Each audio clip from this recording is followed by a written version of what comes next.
I've been browsing for FNAF fan games on a website called GameJolt.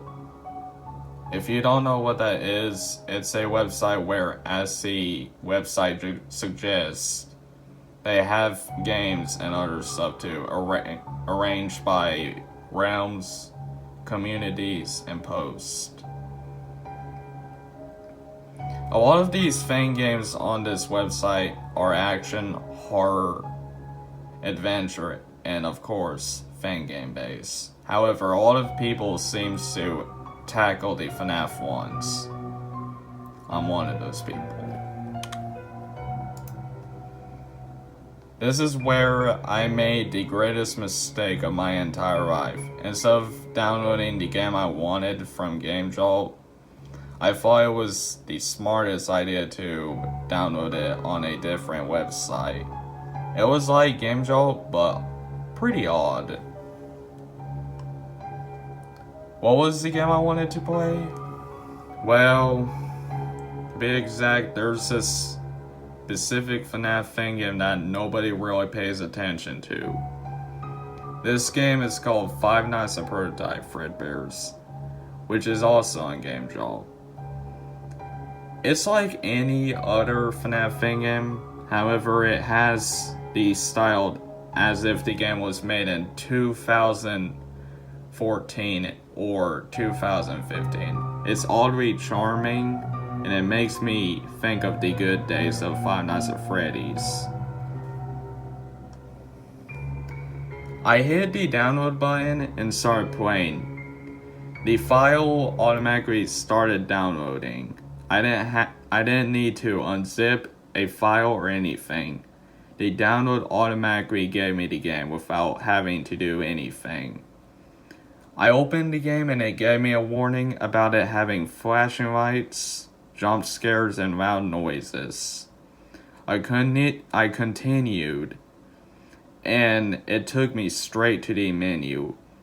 The static scared the crap out of me pretty badly. But this allows me to see if the game works.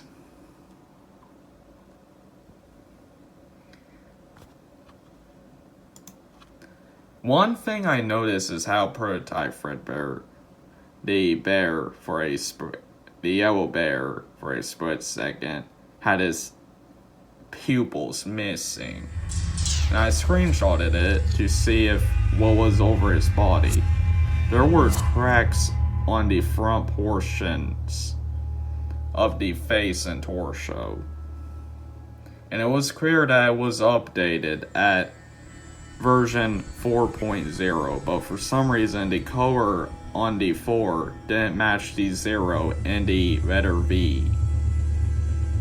Anyway, I pressed the new game button and it took me straight to the newspaper, telling me that Fredbears has been built and it's hiring.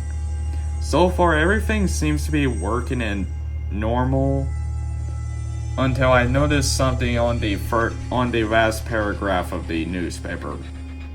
A black bear? Not unusual, as it's probably referring to Shadow Fredbear, as mentioned in the character selection of the game's description on the website. My night was loaded and I was brought into the office. While I was there, I instantly noticed a bug. The doors weren't properly attached. While that detail didn't matter, it seemed like the developer who created this game tried to fix it, but it wasn't successful. Or that the doors weren't intentionally made like that. Nonetheless, the game worked fine. I checked the cameras and closed the doors as soon the main animatronics reached my door or office. As I was doing these things, I noticed the power was going down, so I had to be careful. As I was checking the cameras, I noticed Bonnet sitting on Prototype Fredbear's shoulder. I chuckled a bit as that was a pretty cute detail, even for a game like this. My joy was cut short when I came back to the camera again.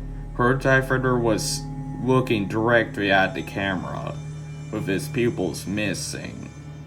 Exactly like the menu at the beginning of the game. I did nothing but stare into the bear's eyes. The night then ended and I went to sleep, turning off the game. What happened in my game was really disturbing. It started as normal at first. I was giving food to my cat, but when I checked the windows while I was washing some dishes, I saw him, Prototype Fredbear, with those cracks and those empty eyes.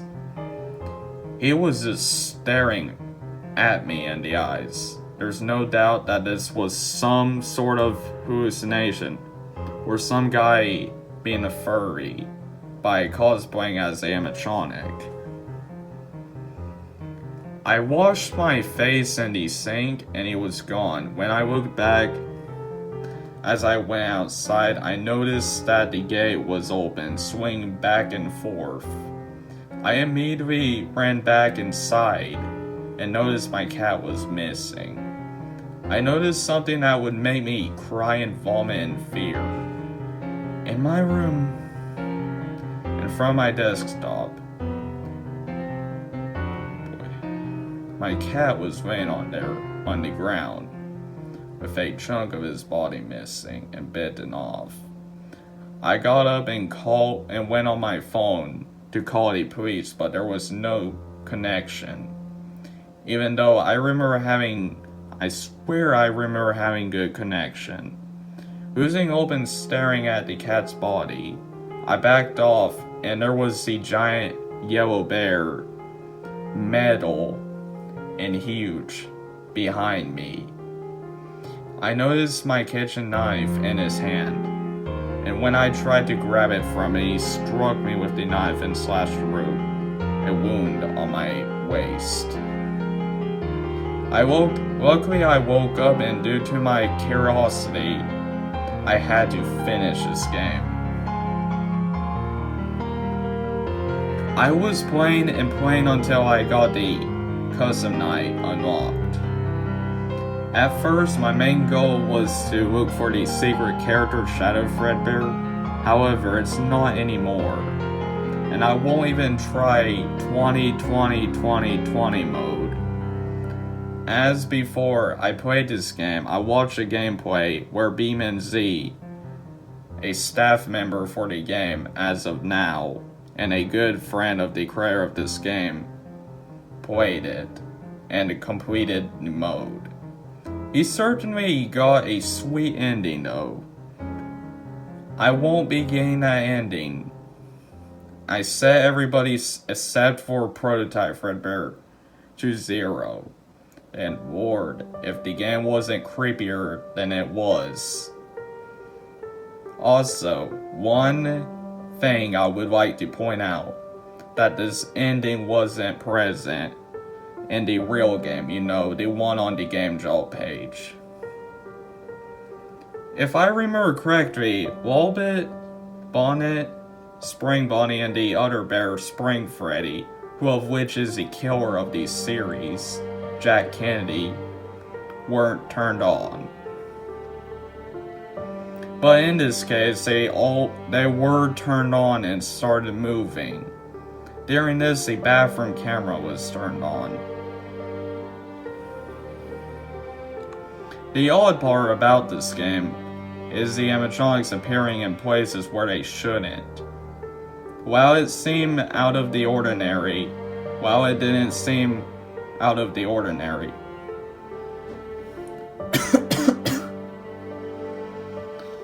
It seemed odd. For example, if you played the actual game, an original one, you would normally see Spring Bonnie hanging or floating in the parts and service room, right? Instead, Prototype Fredbear is seen instead, and where is Spring Bonnie? He took Prototype Fredbear's role, and Prototype Fredbear took Spring Bonnie's role. the camera began glitching out and it showed some pretty questionable stuff that were clearly taken from best score. The website that is now closed, luckily. And yet, that's pretty much the only detail I can go into without going into unnecessary detail. Some of the violent images being shown were also looking as if they were in the game itself. Something clearly changed. Oh boy. I checked the bathroom camera and there was something inside of one of these stalls. A body of a person was stuffed in the toilet on the ground. There was... You know what I'm about to say. The body was clearly photoshopped on the toilet, and the bathroom itself was clearly a stock photo. Didn't look anything like the game normally did.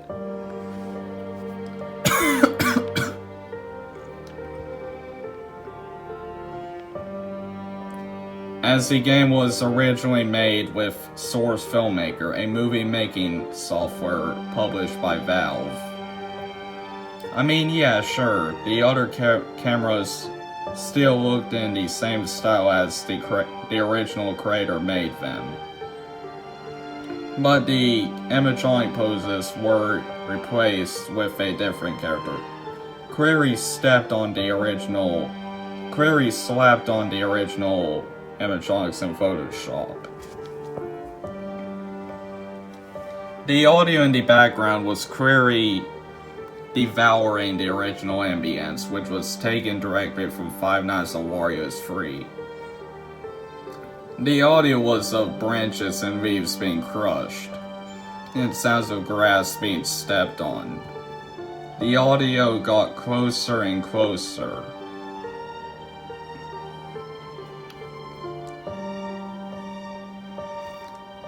The audio cut off and the audio went back to normal. I wanted the night to end, so I waited for the animatronics to attack me.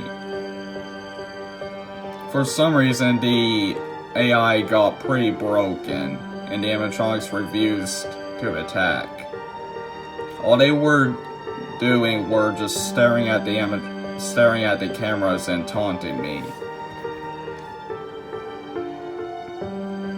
I flipped the camera down, and I finally encountered the secret antagonist, Shadow Fredbear. Shadow Fredbear sat next to the door in the pose of Golden Freddy and killed me. However, there was an extended version of the scream. It was like Shadow Fredbear's original scream in the original game, but the screaming got louder and louder, and there were footsteps. There were sounds of footsteps. The footsteps sounded like they were in my house, but when I looked behind me, there was nothing there. It didn't only take me to the game over screen, but it played 2 clips relating to the main antagonist of the game. The first one was a yellow grizzly bear. The clip was playing over and over. The bear was getting his head cut off over and over. The next clip was even worse. It was the same bear but getting grinded up. I mean, that's how they make food, so it doesn't really matter, I guess.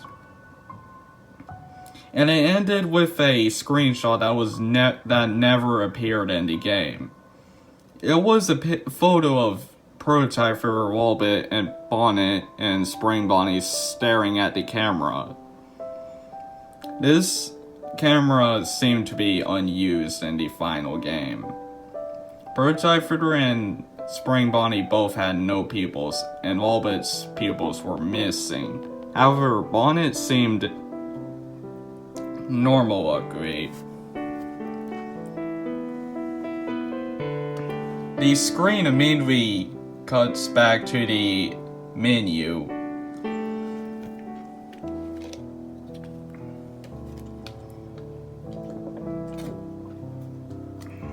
And it froze and crashed.